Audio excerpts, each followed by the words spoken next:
session, we were discussing type of in the last few lectures, the professor did discuss about direct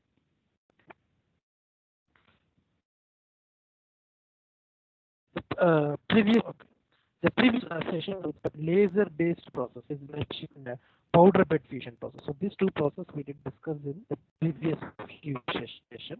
And apart from that, we have also discussed different principles. For example, if you look at it is binder jetting process where using glue and powder you join material, 3D printing. Then we did about process in lab, that is laser jetting. So either laser, then raw material will be powder. So the material extrusion and you have to melt a filament and deposit layer by layer.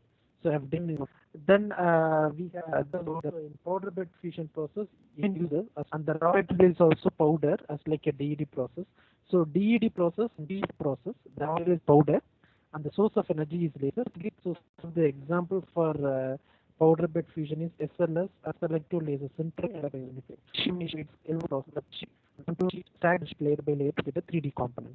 In continuation of that, today's class we are going to discuss another additive manufacturing principle, that is vat polymerization. So this is the sixth process which we will be discussing. So the principle what we are going to discuss in today's session is a vat polymerization, and the process is SLA, stereolithography apparatus. So in the last few classes through this online guest lecture, we did discuss about the laser based manufacturing system and the electron beam based manufacturing system. So in laser beam, you pass a laser beam and spread the powder, and using this high power laser you join the powder selectively and you repeat it layer by layer to get a 3D component. So this is a powder bed fusion principle. There is another principle which also uses a laser. So principle is direct energy deposition, which also use a laser, and you feed a powder through a hopper. So the laser and raw material is same for PBF process and DED process. Only thing is here the powder is from the hopper, from the nozzle. So wherever the laser impinges, there the powder will also get ejected. Then because of the contact of laser with the powder, will move next one.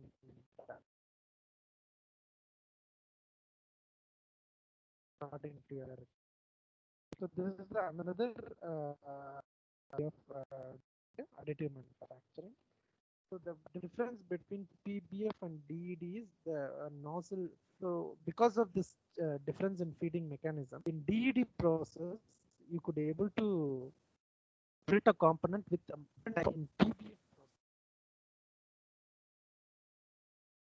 in PBF process, once you start the printing, the entire container will be filled with a single material. So the entire part you can make only with a single metal.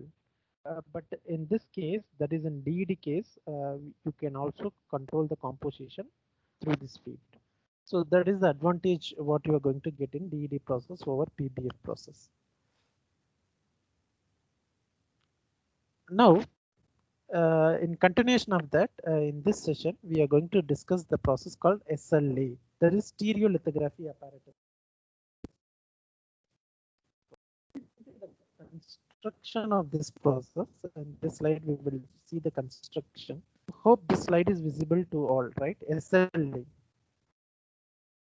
Is it visible? LA, stereolithography apparatus. Yes, could you be able to see this slide? SLA. Yes, sir. Okay, thank you. Please mute yourself so that I will continue. Thank you. So in SLA process, there will be a tank. So there will be a tank that is called vat polymerization. So you have a tank. This tank will be filled with the polymer resin. The entire tank will be filled with a photopolymer resin. Before you switch on the machine, the table, the build platform table will be at the top. So the table will be at the top, and this table can move up and down in Z direction. So using this lead screw setup, this table can move up and down. right? On the top of the table, you have the optical system, optomechanical system. You have a source, which is a laser. In this process, it is UV light. So UV light will be passed through a lens of and concentration adjustment. Then you have a galvano setup, which will have a movement in X and Y. So where the laser has to project it. So this can be controlled by using this XY setup. So whatever the CAD model you have, once you slice the CAD model, each and every contour information will be sent to this scanning mirror. So this scanning mirror, according to the contour, it will project ray, UV ray onto. So wherever this UV ray falls onto the on the top of the table, you have thin layer of a resin. So wherever the UV ray projected onto the table, the resin will get cured, and because of this curing, you could able to achieve the solid component. And this process will be repeated layer by layer to get a three-dimensional component. So that is the construction and working principle of SLA process. From this, you could able to see this is another type of additive manufacturing process where material by layer. Raw material is complete. The earlier process, whatever we have discussed, uses the raw material in form of powder or filament or sheet. But in this case, the raw material is the resin, and in specific, the resin is photopolymer resin, and the source which is used to join this resin is UV ray, the UV laser ray, and the principle behind this joining mechanism is the photopolymerization principle. So using this photopolymerization, you are going to add a, let us see a video. This could be able to see very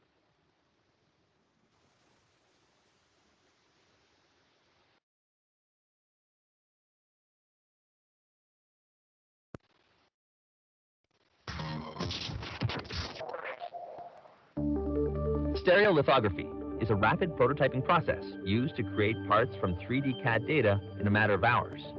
SLA is a highly accurate additive manufacturing process. So you have a recoater, as I mentioned in diagram. So this recoater will sweep the resin from one layer to another layer. And may also be referred to as rapid prototyping or 3D printing. Models created with this technology are typically used as concept models for form and fit studies, or as master patterns for molding techniques. The SLA process begins when CAD data is sliced into thin cross-sections or layers, typically. So it's like other process, you have to start with CAD modeling, part orientation, slicing, and support structure generation, which is a pre-built stage. So whatever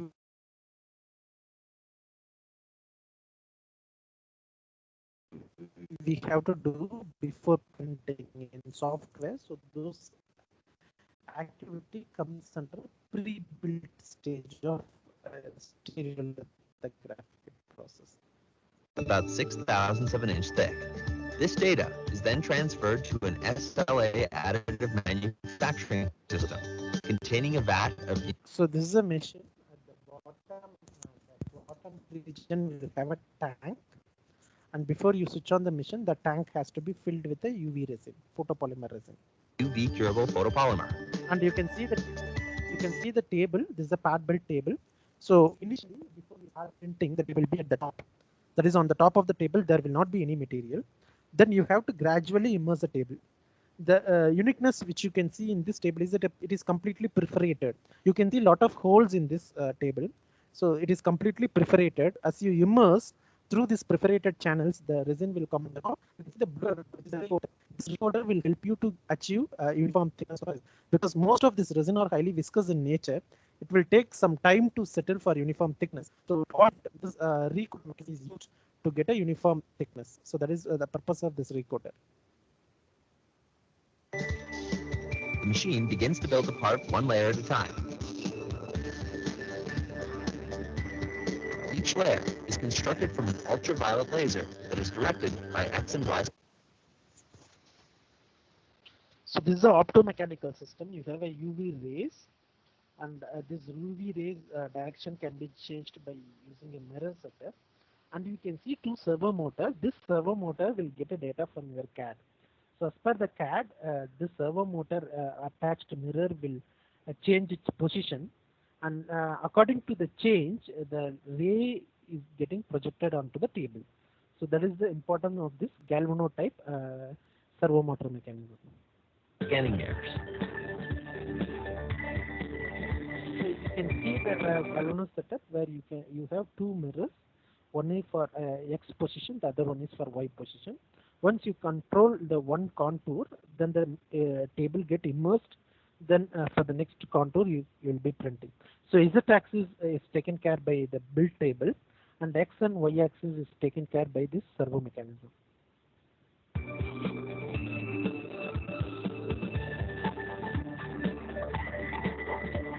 As the laser traces the cross-section. So it's like other process, here also you require a support structure.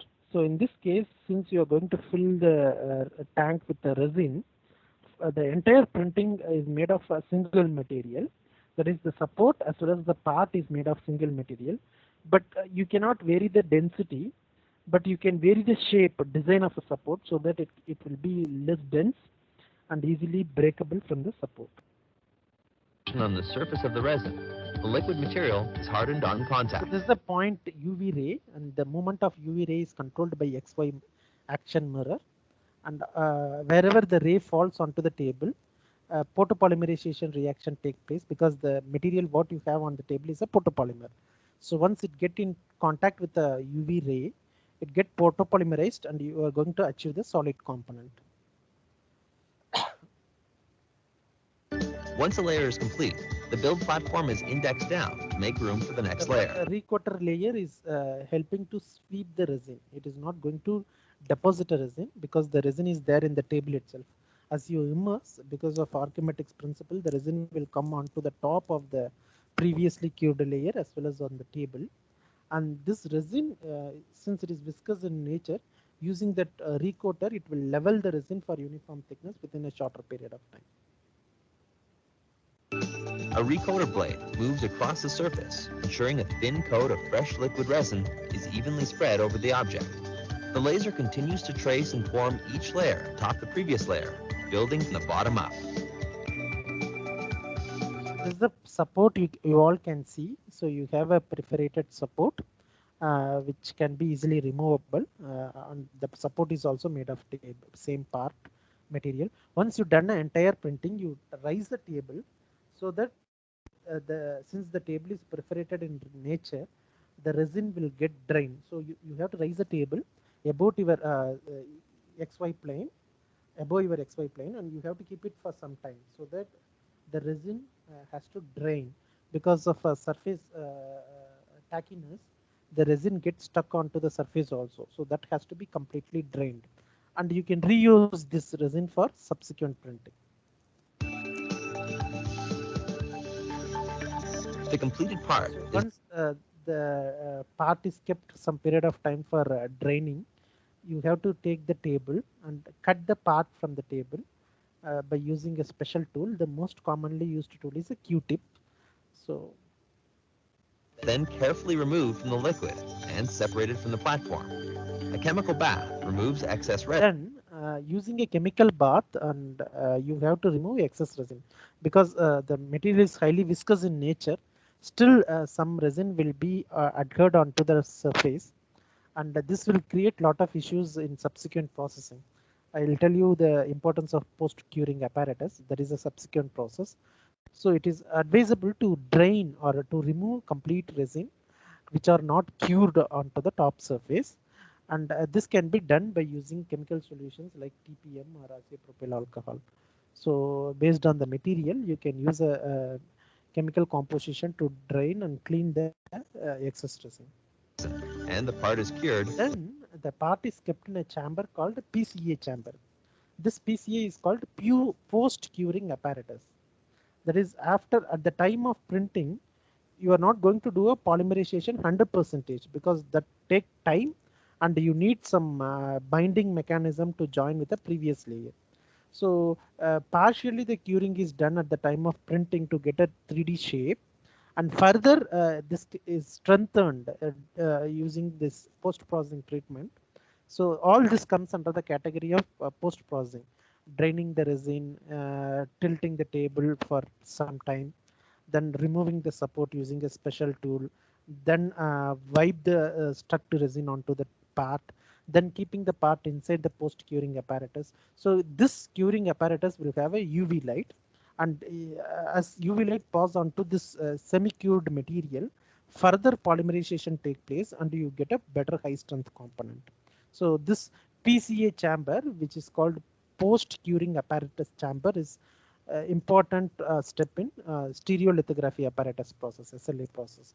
So the purpose is to improve the strength. At the same time, you can avoid complete polymerization at the time of printing. This will help you to reduce the printing time as well as provide a sufficient mechanism to join the current layer with the subsequent layer. And later, this is strengthened by using this PCA chamber.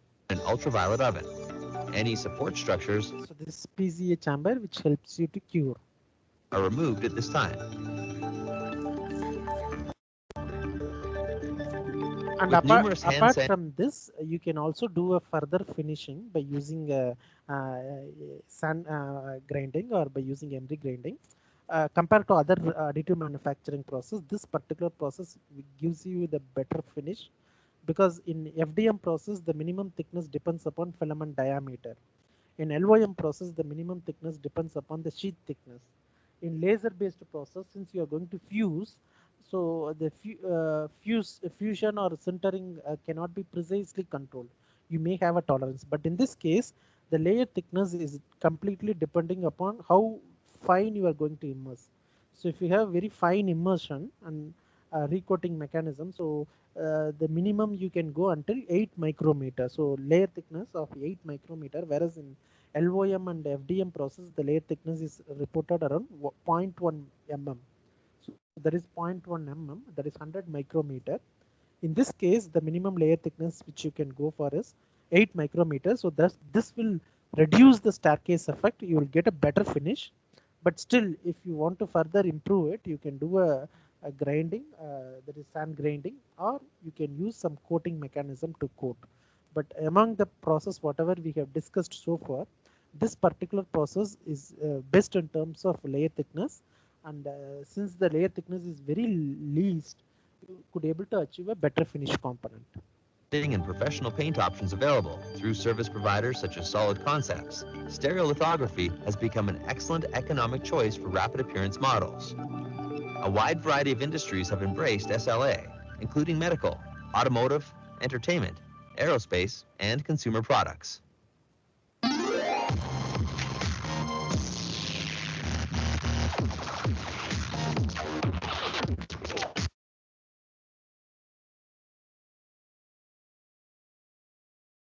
So I hope you could able to see the slides. Yes. So this was the one of the initial process invented by scientists. That is one of the founding process for additive manufacturing. Those days it is not termed under additive manufacturing category. So when it was a rapid prototyping technology, this was the one of the first process and preliminary process, and it was invented in the year 1986 by Charles W. Hull. Mechanism, whatever we have discussed. So construction of a, you have a optomechanical system, build table, recoating blade. So these are all important component of your system. There is optomechanical setup, recoating blade for leveling and sweeping, and lead screw to control the z-axis movement. And you have a part build table, tank, and resin. And we know the construction of the part. So at the time of printing, it is partially solidified, and whatever you are going to get, that is a green part. So you have to handle it carefully. Then later you can do a post curing. So pre-built starts with your CAD model, part orientation, slicing, and support structure generation. So whatever we do for data processing, that is pre-built. Then build process, you start the printing.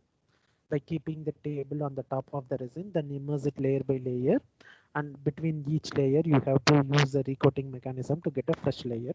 After printing, you raise the table and keep it for some time to drain the uncured resin, right?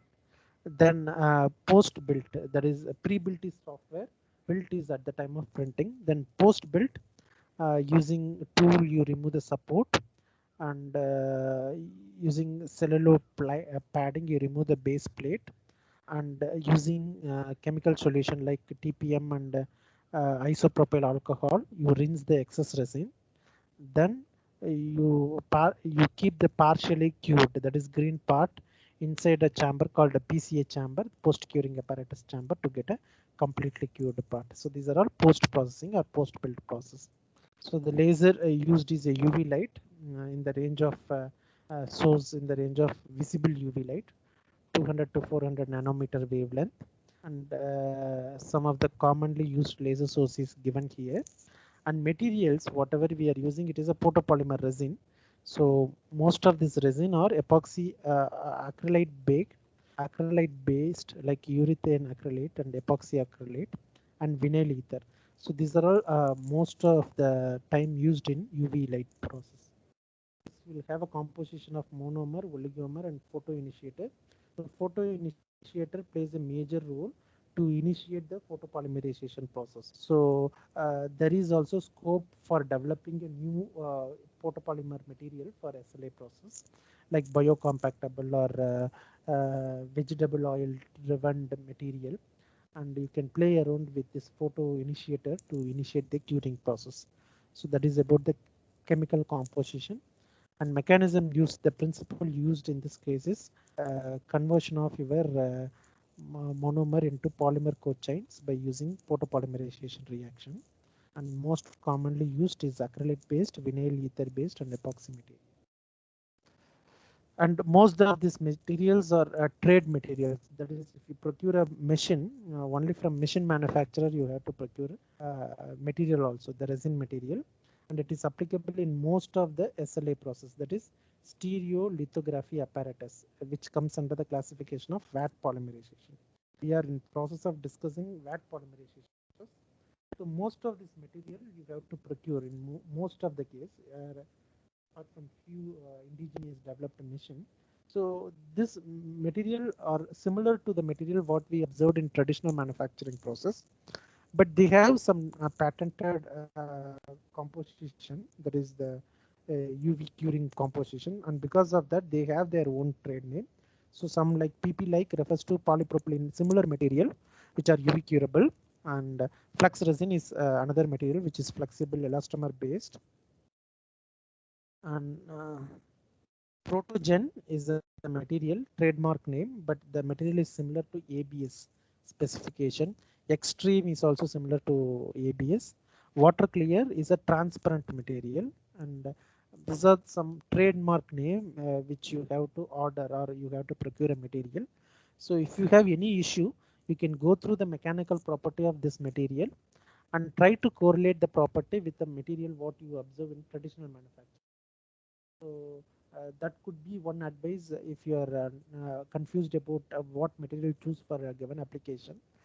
Taking into the trademark name, go through the property, and using the conventional manufacturing data sheet, you can correlate and select a material. The reason for using their own name is their own resin. They have their own composition according to the machine specification, and that is the reason why most of the machine they have their own material. You have to procure only their material named names whatever they like. Advantage, user support, built volume, good accuracy is one of the important point, because as you are going to have very fine layer, the reason is you are going to work on immersion mechanism. So how fine you are going to immerse and how fine you could able to coat that thickness you could able to achieve, and because of very low thickness you will get a better finish and good accuracy, dimensional accuracy component. And material within the protocol you can work on wide variety of material. So these are advantage.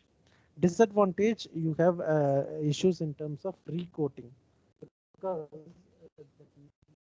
the resin whatever used in SLA process, photopolymer resin whatever used in SLA process is highly viscous in nature. So to get a uniform thickness as shown in figure F, to get a uniform thickness it is very difficult because since it is viscous in nature it takes time to settle. So to avoid that, this recoating, 6-stage recoating mechanism is used. So once you complete the current layer, you immerse the part so that the resin will come onto the top. So complete the current layer A, immerse the part you immerse the part so that the table goes down and the resin will come onto the top. And if you look into the immersed component, in certain region you have high solid material, in certain region you have completely liquid, in certain region you have a cavity also. So according to this non-linear profile, the profile of the coating resin will also be non-linear. So this is not recommendable because once you expose a UV light, you should have a uniform thickness to achieve same effect for the entire layer. So to avoid that, again you raise a table in part C. Again you raise a table.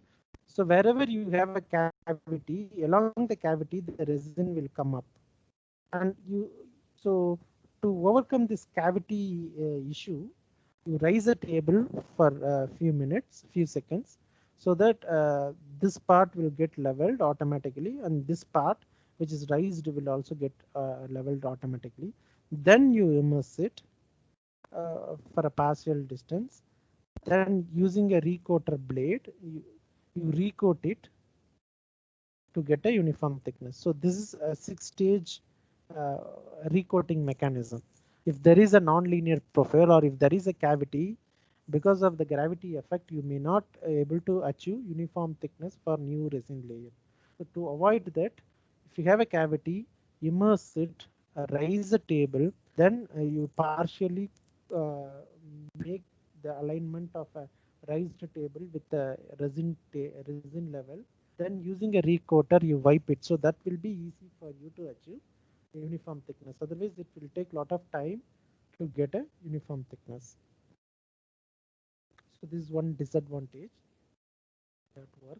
Other disadvantage, it requires a support structure, because if you look into the binder based process, powder will act as a support and you can recycle the powder.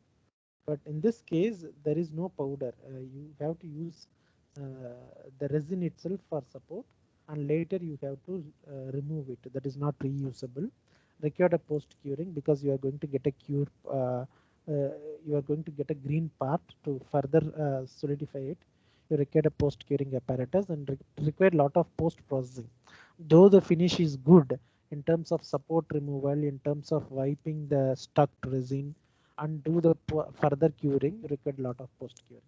The another disadvantage is curling and distortion, curling or shrinkage. This is a common phenomenon observed in most of additive manufacturing process. We are going to print a component layer by layer. Let us say we are going to print 10 layers. So the 10th layer is getting exposed to UV light and it is on some atmosphere. So if you compare the 10th layer with first layer, the first layer exposure to UV light, the first layer surrounding atmosphere is different from 10th layer. So this in certain case results in heterogeneous property between first layer and last layer, or between layer to layer. As it is heterogeneous in nature, after printing, because of the heterogeneous layer behavior, the coefficient of expansion is also different from one layer to another layer, because it is heterogeneously processed in different conditions. And this coefficient of expansion leads to curling. So either it may lead to curling or it will lead to delaminate. The main reason is you can overcome this for many of the materials. Standard procedure or adapted, but if you are trying for some new material or new process parameter, it is always advisable to have uniform property from bottom layer to top layer, either by means of having a surrounding atmosphere or by using a post treatment method. If that is not maintained, then you always end up with a problem called curing and shrinkage. And this curing and shrinkage is most predominant in resin based process, because layer thickness is also very less, and here the resin is converted into a solid by using a curing mechanism. So this results in, after printing, after removal of support, the part tend to curl or delaminate. That is, layers will get delaminate. So this thing is another disadvantage. And even in certain case, there is something called agening property. At the time of printing, it may look good, but if you expose this component to a sunlight, there also you have a UV source, and that leads to further shrinkage or further swelling. So the atmospheric effect on this product has to be studied carefully.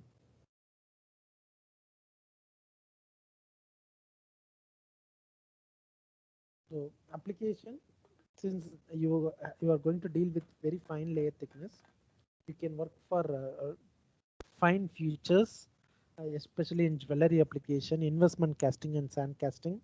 And transparent material helps you to do a flow analysis or medical model printing. That is, transparently you can see the model, printed model with some internal feature, and verification and functional test, that is prototyping, and tooling for low volume tooling, that is like soft tooling what we have discussed earlier.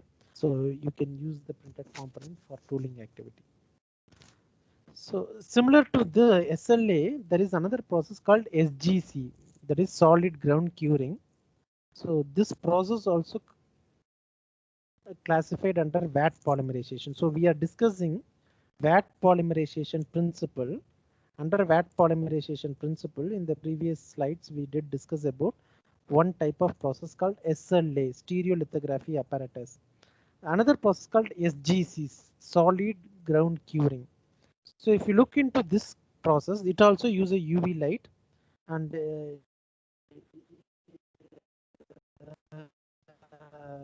use a UV light and photoplay. First, you have to prepare a mask. Assume that you are going to print a hollow cylinder. So one layer of a hollow cylinder is a circle. That is, with some thickness, you have to print a circle. So first, you prepare a mask. In masks, certain region are uncovered and certain region are covered. Then you prepare a tank. As we have discussed in the previous case, there is a tank.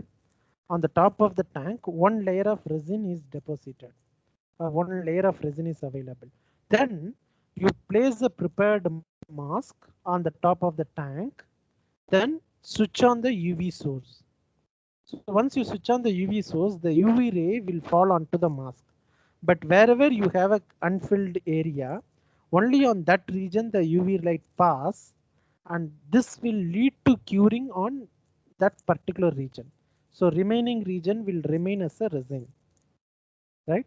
Then you remove the uncured resin by using some mechanism, vacuum mechanism. You remove uncured resin. The cured part alone will be remained on projected surface. Then you fill the cavity with a wax because you require a support structure. So here I'm not going to create a mask for support structure. The mask is created only for part. So to have a support, you remove the uncured resin, then you fill the cavity with a wax. So wax will act as a support, which you can easily remove.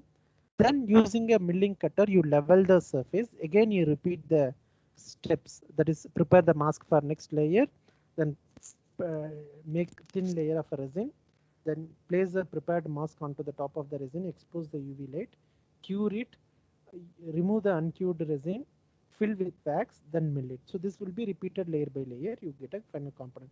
So this case also use a tank, photopolymer tank. This case also use a UV light.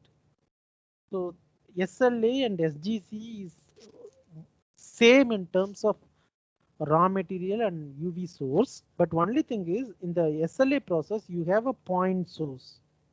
So point line laser will be projected onto the required surface. But in this case you have a UV ray. So it is a area source. So instead of working on a point, because if point by point if you cure, it will take a lot of time to cure. But in case of UV lamp, you are exposing the surface to an area. So you are going to expose the area of the current layer. So that will take curing in a single step. Instead of point by point curing, you are going to cure in a single sweep. So the time of printing will be less in SGC process compared to SLA process. So that is the only difference. But in terms of machine construction, it is very complex. You need a wax deposition, you need a mechanism to suck the resin, you need a mechanism to mill the surface. So it is complex, but the time of printing will be very good in SGC process. And apart from that, the support requirement. So since you have a wax, that will be easy for you to remove at the time of post processing. So that is about the sixth additive manufacturing principle.